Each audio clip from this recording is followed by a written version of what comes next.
Please tell me that I can't, that I won't, that I fail, that I'll never make it out, yeah.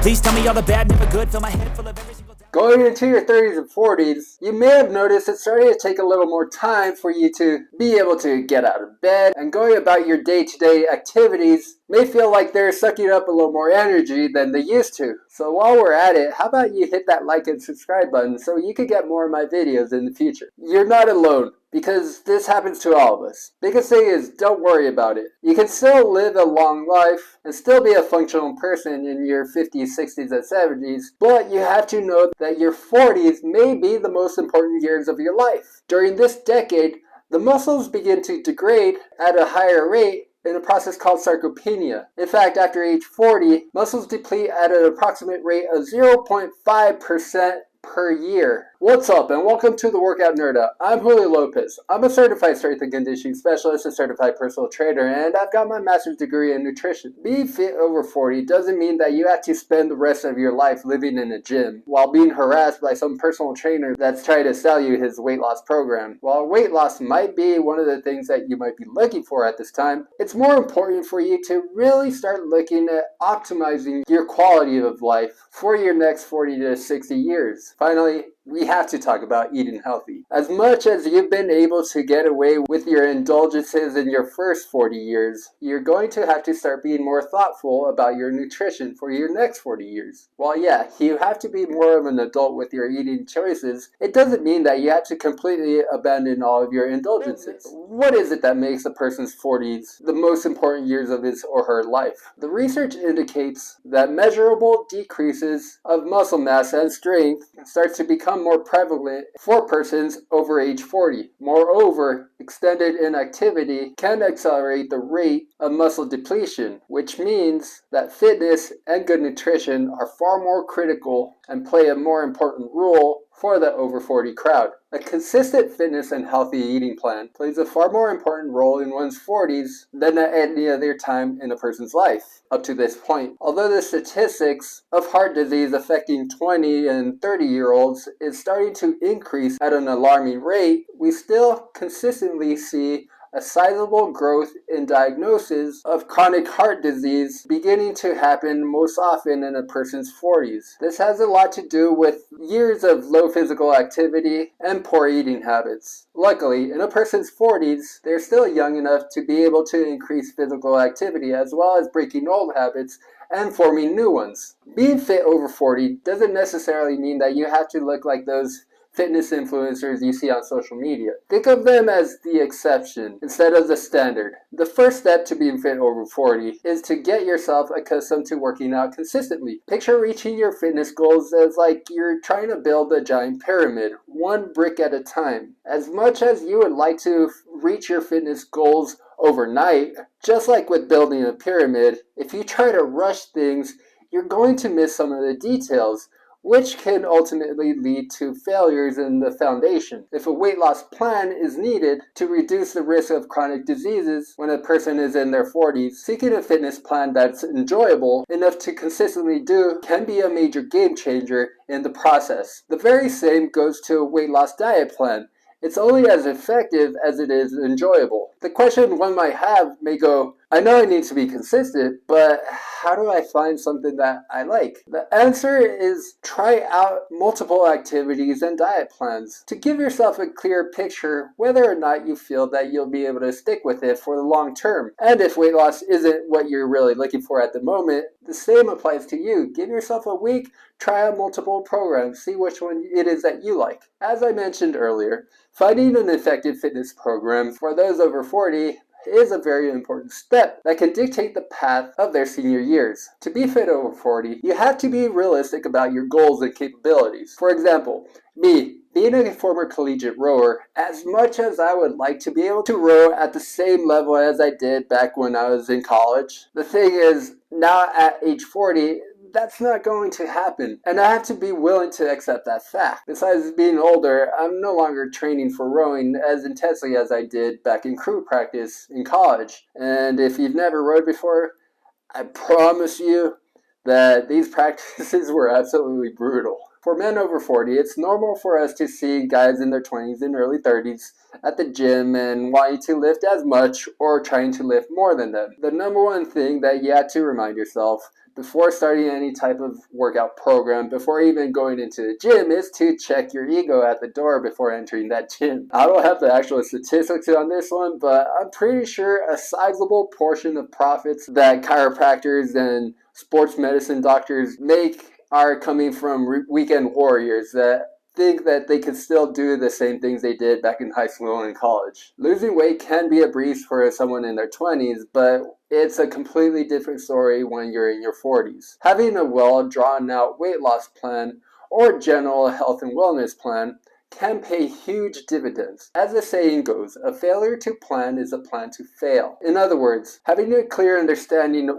what it is that you want to achieve and plotting a path to get there is the most effective way to make it happen. Engaging in weight training can be a huge benefit for someone looking to be fit over 40. As I've mentioned it before, after age 40, muscle mass begins to deplete at an approximate rate of 0.5% per year, and the rate increases each decade thereafter. While lifting weights is not going to completely eliminate the muscle depletion process, aka sarcopenia, as the researchers from Hurst et al. 2022 put it, resistance exercise is recommended as a first-line treatment for counteracting the deleterious consequences of sarcopenia in older adults. As far as the proper workout program for those over 40, there isn't one general template that applies to the whole over 40 population. Personally, I'm biased towards weight training and rowing for cardio. Meanwhile, others may prefer hiking, Zumba. The most important things when it comes to exercise selection is that they present some level of challenge and that you will do consistently, at least 2 to 3 times a week. When it comes to nutrition, to be fit over 40,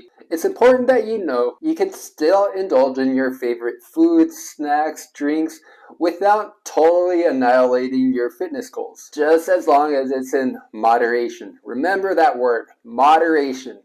Gone are the days where you could eat just about anything you want and not even gain a pound, because guess what? You're no longer a kid anymore. By adopting an 80-20 strategy in which you plan out your meals for the week, 80% of the meals are healthy.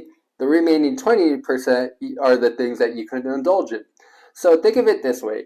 If you eat your 3 meals, breakfast, lunch, and dinner, and 2 snacks each day, that's 5 eating opportunities in a day. Multiply that by 7 days in the week. That comes out to 35 eating opportunities throughout the week. With an 80-20 strategy, 80% would be 28 meals, would be healthy. The remaining 7 meals you could have your indulgences, in which for those indulgences, yeah, you can pretty much have whatever you want, but of course don't go super duper crazy and think that you can eat 2 extra large pizzas in each of those indulgence opportunities. I mean, come on, man. Here's a great thing that I've observed from my over 40 clients that adopted the 80-20 strategy during their weight loss journey. After a couple weeks, most clients who successfully lost weight loved the way that they felt during the 80% of the time where they were eating healthy, so much so that they often bypass their indulgence opportunities. Some of these folks said that while they still liked the idea of being able to indulge, they weren't really fans of the way that they felt after those indulgences.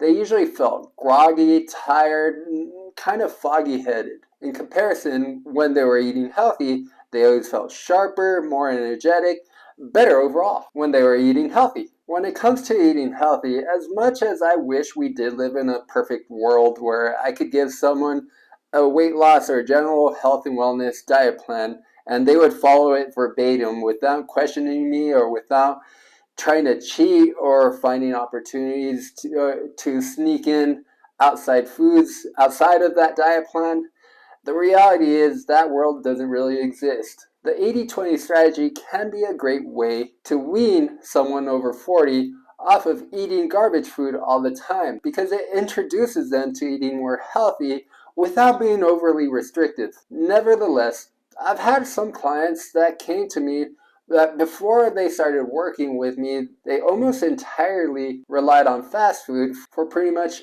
every meal. A lot of this was because they traveled a lot for work or they basically just didn't have a whole lot of time. In some cases, this was so extreme that instead of starting them on 80-20, I would actually start with some of them at 50-50, where 50% of the time they were eating healthy and the remaining 50% they would be able to indulge.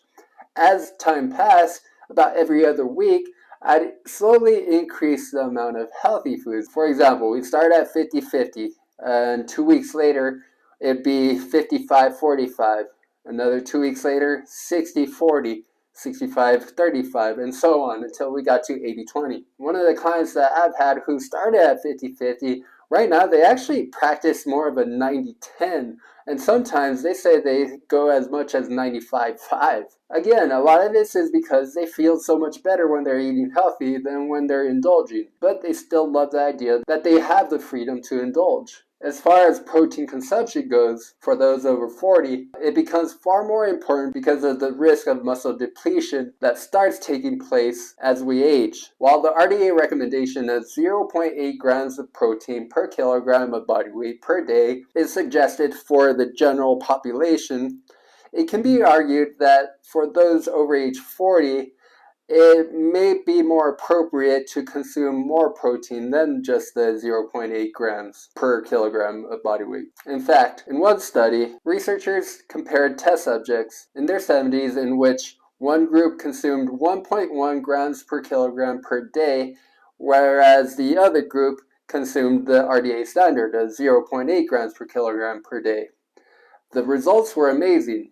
After 3 years, researchers found that the high protein group had lost about 40% less lean muscle than the RDA standard group. In other words, they were able to keep more muscle than the people that were following the RDA standard. Now, if the people weren't even getting the RDA standard, their muscle depletion would be at a much larger rate. Protein consumption isn't only beneficial to salvaging people from over 40 from losing muscle mass as they age, but because of its satiety, it can be an effective piece in weight loss transformations and general weight management. When one is satiated, the less likely they are to overeat or snack uncontrollably. While the RDA standard of 0.8 grams per kilogram per day should be looked at as the bare minimum for protein consumption, recommendations for those over 40 tends to range. Some studies suggest 1.0 grams per kilogram per day, others as much as 2.2 grams per kilogram per day. But the most important thing is that you keep your goals and needs in mind when it comes to protein consumption. In other words, if you're living a very sedentary life, you really don't need to be at the higher end of that spectrum consuming 2.2 grams per kilogram per day. I don't know about you, but hearing myself say that I'm 40 sounds kind of crazy and almost surreal to me. While for some people, weight loss may be the first step to get taken care of to be healthy in their senior years, just focusing on general health and wellness in their 40s can be hugely beneficial. By taking it one step at a time and making small changes each day, week, month, and so on, you can reduce the risk of having that really awkward conversation with your doctor sometime in the future. I'm not saying that it's going to completely eliminate your risk of chronic diseases, but it can help reduce the risk of suffering from those chronic diseases. So here's to you for getting fit over 40, and I wish you all the best of luck. If you have any questions or you want more information about working with me for nutrition counseling or online personal training, visit my website at www.365physique.com. If you've got any other questions, feel free to leave one in the comments section, and don't forget to hit that like and subscribe button. That does it for the Workout Nerd Out. Until next time, have a good one.